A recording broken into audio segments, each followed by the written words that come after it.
आधी हत्ती, त्यानंतर कबूतर, कोंबड्या, मेंढ्या आणि आता थेट कुत्रे. देशात प्राण्यांवरून वाद थांबायचं काही नाव घेत नाहीये. आणि अशातच सर्वोच्च न्यायालयाने दिलाय भटक्या कुत्र्यांवर एक ऐतिहासिक निर्णय. भटक्या कुत्र्यांना आश्रयस्थळी ठेवण्याचा. या भटक्या कुत्र्यांमुळे अनेक नागरिक त्रासलेत, असं अलीकडच्या बातम्यांमुळे कळतंय.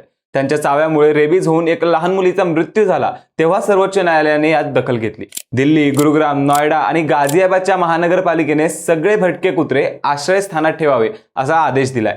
रोज पकडलेल्या कुत्र्यांची दैनंदिन नोंद, त्यांचे लसीकरण आणि राखण करण्यासाठी कर्मचारी वर्ग, आश्रयस्थानी सीसीटीव्ही कॅमेरे आणि ही गरज वाढत जाणार असल्यामुळे अजून आश्रयस्थान बांधण्याचे आदेश सर्वोच्च न्यायालयाने दिले. या कुत्र्यांमुळे अनेक रोग होत आहेत.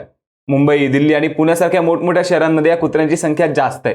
एका प्रकारे बघायला गेलं तर हा निर्णय भटक्या कुत्र्यांसाठी योग्यच आहे. त्यांची काळजी घेतली जाईल, वेळेवर त्यांना खायला दिलं जाईल आणि त्यांच्यात पसरणारी रोगराई देखील कमी होईल. सर्वोच्च न्यायालयाच्या या निर्णयावर तुमचं काय मत आहे?